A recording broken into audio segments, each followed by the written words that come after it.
Welcome back to the Wirex Podcast. I'm your host, Lianna Adams, and today we're diving into a bold idea, post-Bitcoin world order, how nation-states might reorganize around it.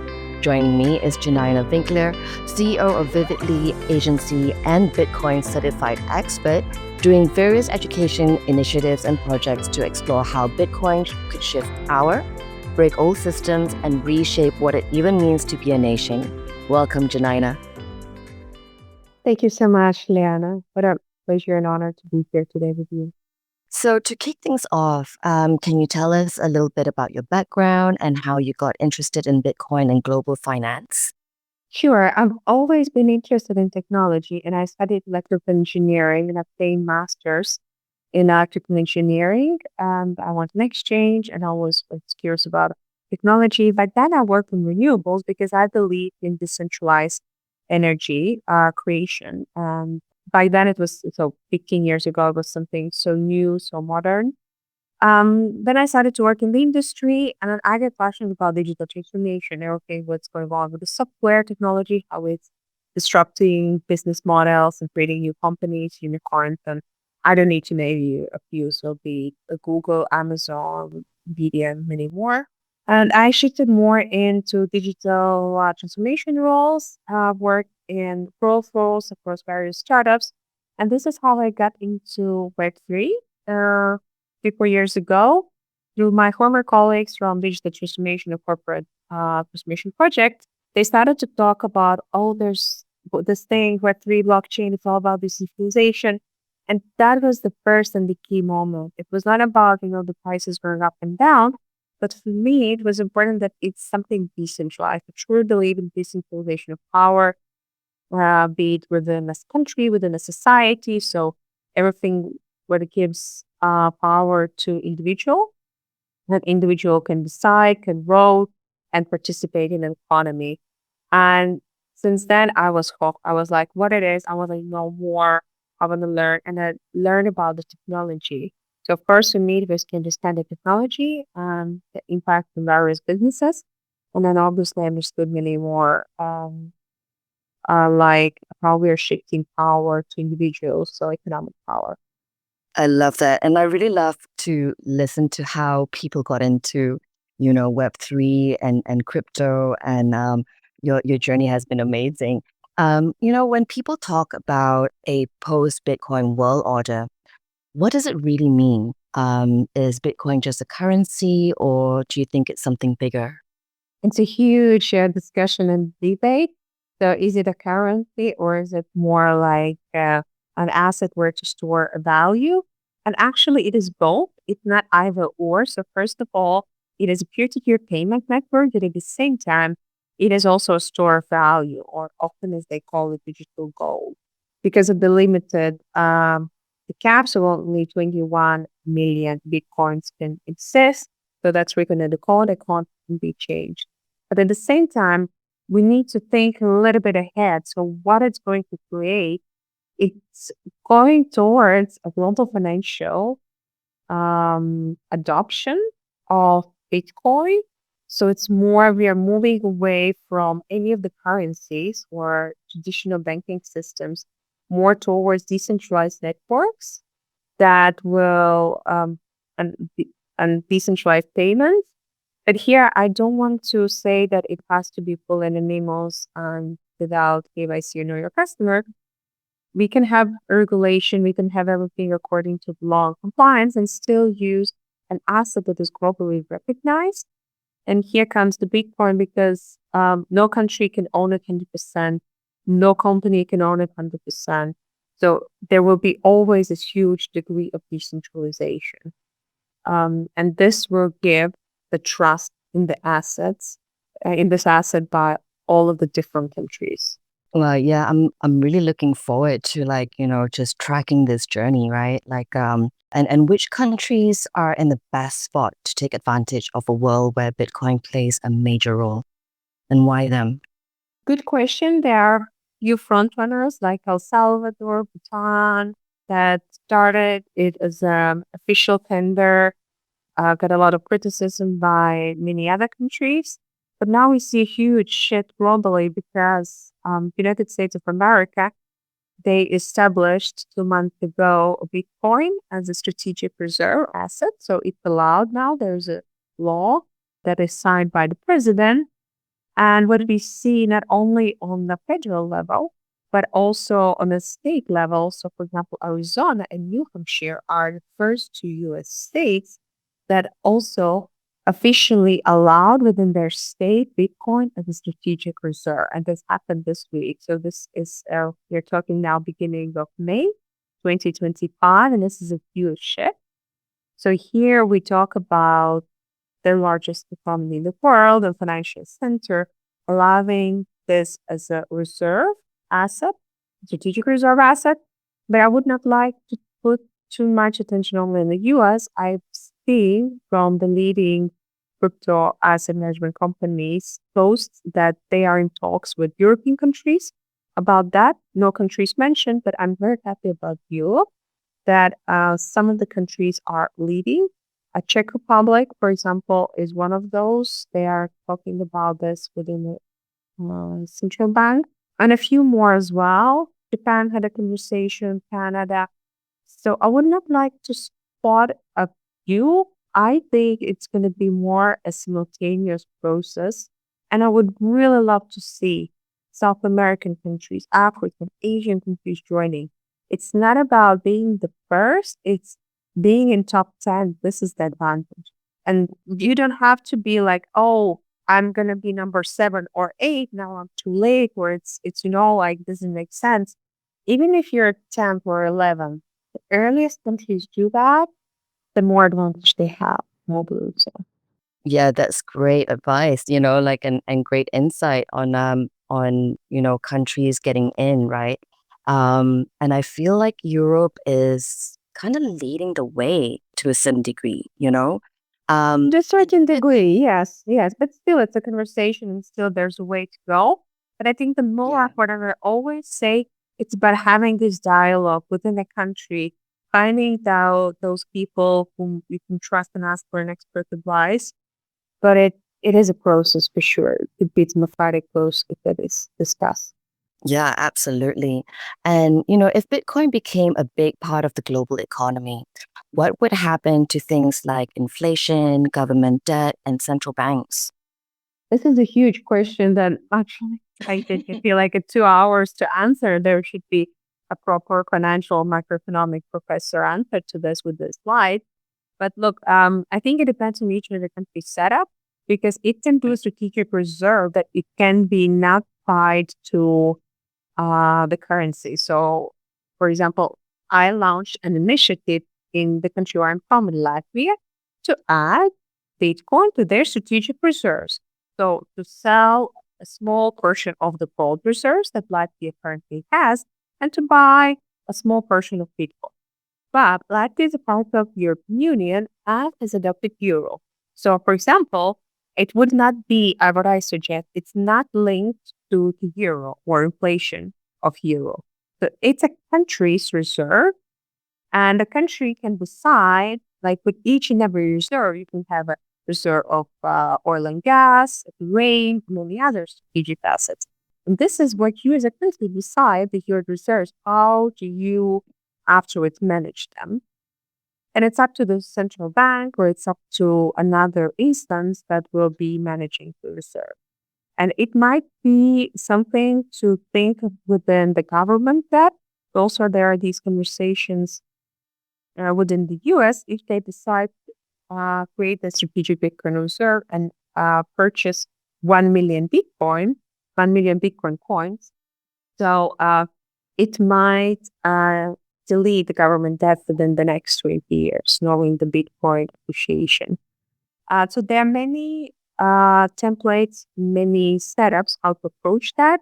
And I think it's up to each and every country to decide. So those countries that are not part of Eurozone, they can approach it differently. They can think about tying this to their currency. Other countries that are part of bigger networks, they might just decide to do it differently. So I think there's a lot of room for different labels to merge.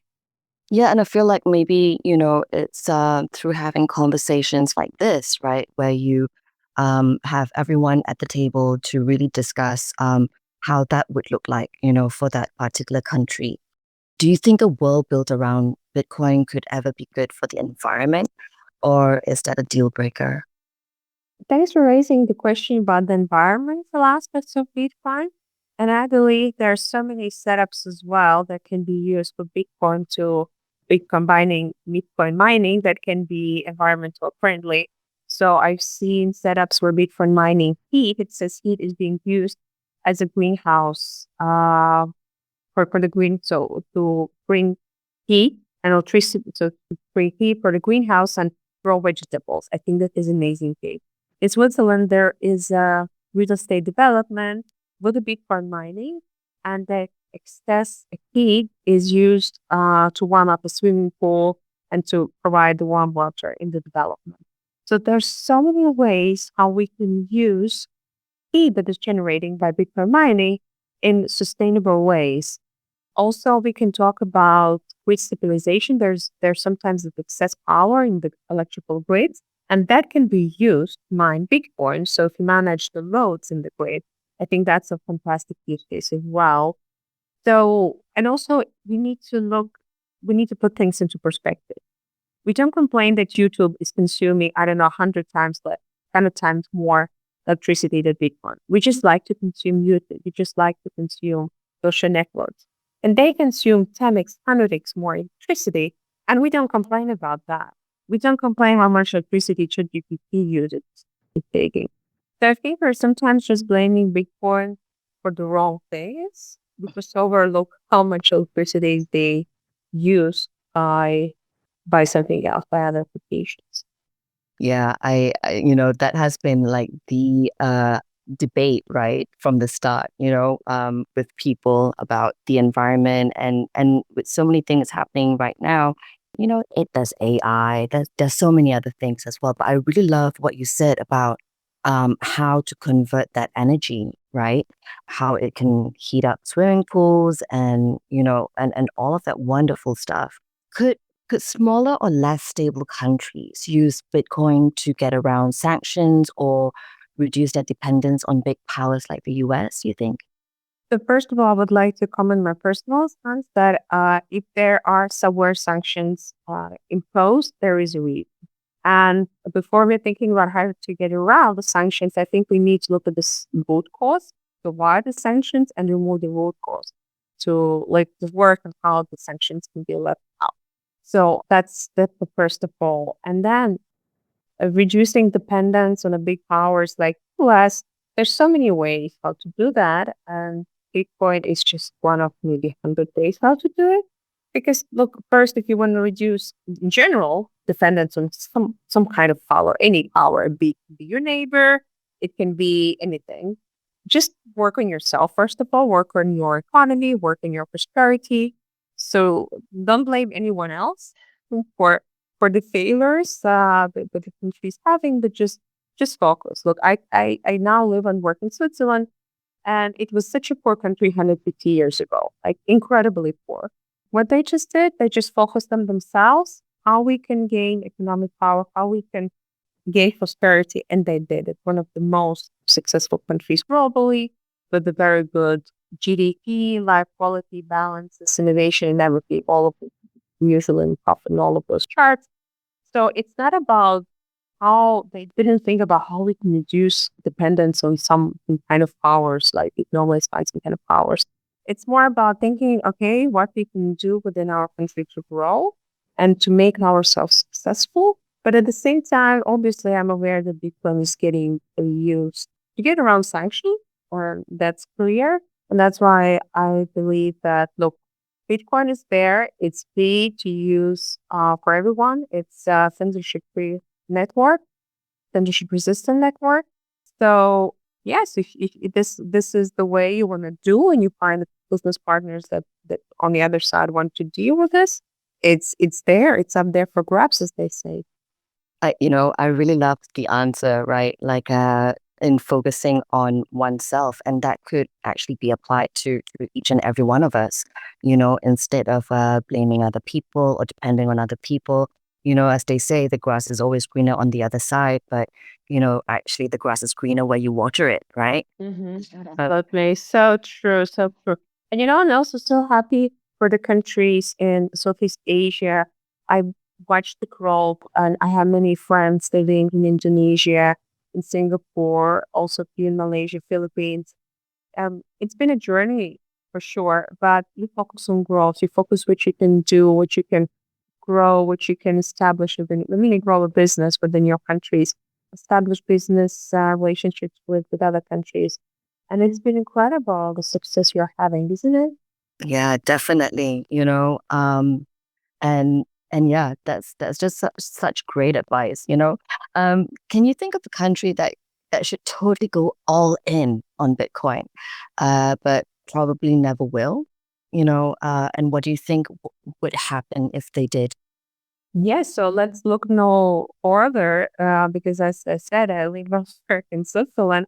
And I believe for Switzerland, this would be a great asset. Switzerland's so much focused on being independent from anyone else within this world. So being independent from all the economic alliances and being neutral. So this would be a no-brainer to go all in, establish Bitcoin reserve, and that would also hold the ethos of innovation. So Switzerland is a very highly innovative country, but probably they won't doing that soon because all of the political processes in Switzerland, they take time. It's a matter of discussion. It's going to be 5, 10 years until they will approve this. So we'll see. We'll see. But yeah, I'm voting for Switzerland that they don't go all in on DeFi as a strategic dollars payment. Amazing. And if every country suddenly adopted Bitcoin tomorrow, what's the one thing that would completely break and the one thing that would instantly get better? Look, there are these theories that in, let's say, approximately 2040, 2050, this will happen. And there are white papers written. So what would be the good thing or instantly get better? They say there won't be inflation because at some point the Bitcoin will reach a certain price that's going to stay there because as money is in the question, it's written.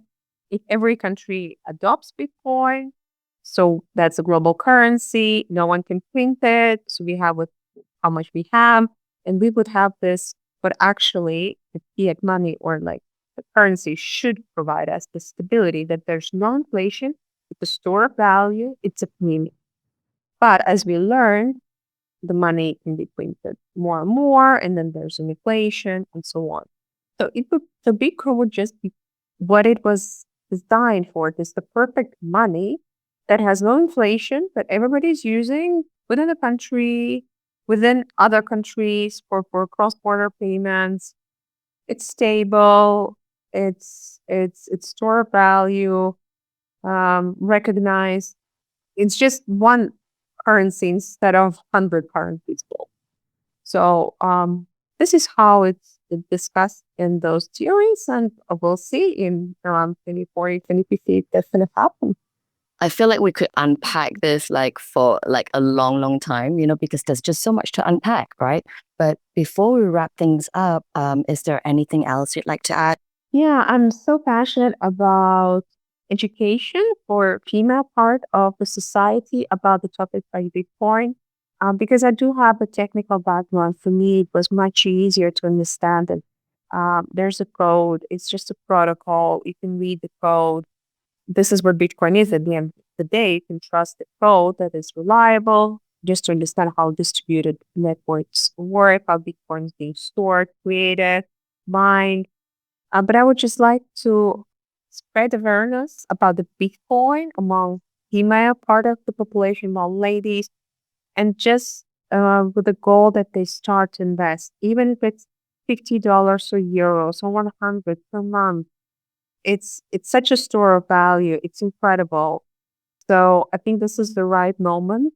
I mean, always they say the best moment was 10 years ago or yesterday, but I think also today is the right moment to start your Bitcoin journey, just step by step, finding your community, finding the role models, learning, discovering it. And also, honestly, for many years, I thought like Bitcoin is a scam and it's all the time just like a joke, and there are these crypto bros and all the time there's this, jargon, and they're there just for like, I don't know, quick bond because it goes up and down. And it was crazy the price there, but all of those cycles and everything. And I thought, what is the silly thing? Like, how come we even like, talk about it?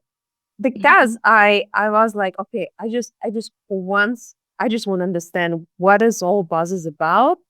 And when I started, and because also then randomly I saw all of my senior colleagues that work on the cloud technology adoption, robotics, and everything, they got into that. I'm like, okay, they're into this. I need to also do my homework and understand what that thing is. And when I started to learn and research about it, I was like, wow, this makes so much sense. This is incredible. And this how I got Orange Cloud, and this is what I see part of my work, that I just want to help many more ladies to secure their financial freedom in long term. I really, really love that. And I love that you have a focus on women as well, because, we need to start educating more women in this field, right? In this sector. And yeah, I really just want to applaud you and give you your flowers, that's so amazing. Yeah.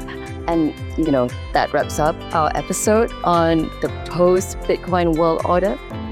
Janina, huge thanks for this eye-opening conversation. It was really wonderful. Thank you so much. It was my pleasure. Thank you for inviting me. Oh, thank you. If you like what you heard, hit subscribe, share with a friend, and stay tuned for more deep dives into the future of money and power. I'm Lianna Adams, and this is the Wirex Podcast.